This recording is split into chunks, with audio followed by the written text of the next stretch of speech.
एक सुनसान वादी के किनारे एक छोटा सा गांव था, जहां 3 भाई रहते थे, अहमद, जाहिद और आमिर। लोग कहते थे ये तीनों एक जैसे नजर आते हैं, मगर किस्मत उनकी एक जैसी नहीं होगी। रात के वक्त अक्सर उनके घर के बाहर कोई साए की तरह घूमता और अजीब सरगोशी सुनाई देती। 3 चेहरे, एक राज, एक अंजाम। एक अंधेरी रात दरवाजा जोर से खटका। जब अहमद ने दरवाजा खोला तो एक बूढ़ा फकीर खड़ा था। इसकी आंखें सुर्ख चमक रही थीं। इसने धीमी आवाज में कहा, जंगल के पार एक खजाना है, मगर इस तक पहुंचने के लिए तुम्हें अपनी सच्चाई साबित करनी होगी, वरना तुम हमेशा के लिए अंधेरे में खो जाओगे। ये कहकर वो अचानक गायब हो गया। अगले दिन तीनों भाई जंगल की तरफ निकल पड़े। जैसे ही वो अंदर गए, सूरज की रोशनी खत्म होने लगी। दरख्त ऐसे लग रहे थे जैसे किसी को घूर रहे हूँ, और जमीन से धुंध उठ रही थी। अचानक एक आवाज आई, वापस चले जाओ, वरना पछताओगे। आमिर घबरा गया, हमें वापस जाना चाहिए। मगर अहमद बोला, अब वापस नहीं, सच्चाई का रास्ता कभी आसान नहीं होता। अचानक एक बहुत बड़ा स्याह देव उनके सामने आ गया।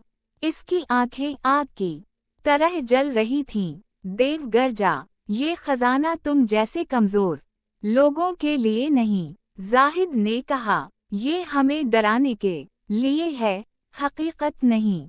अहमद ने हिम्मत की और देव की आंखों में देखा, और अचानक देव धुंध में बदल गया।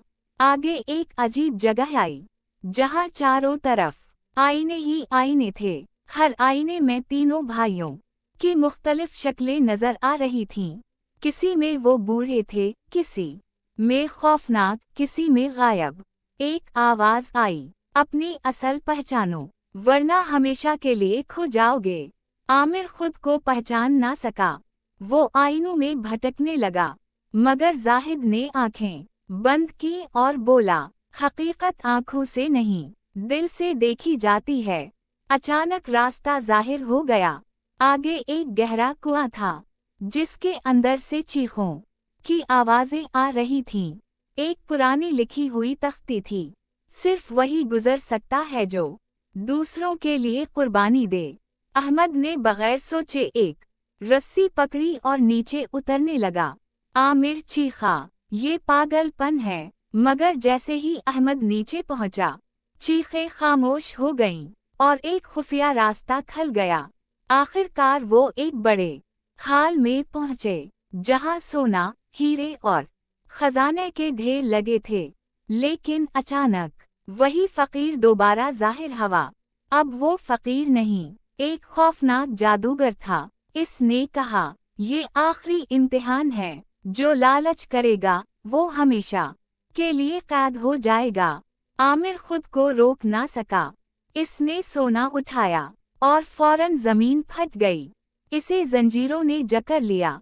वो चीखने लगा, मुझे बचाओ। भाइयों की आजमाइश। अहमद और जाहिद ने एक दूसरे को देखा। अगर वो आमिर को बचाते तो खजाना हमेशा के लिए खत्म हो जाता।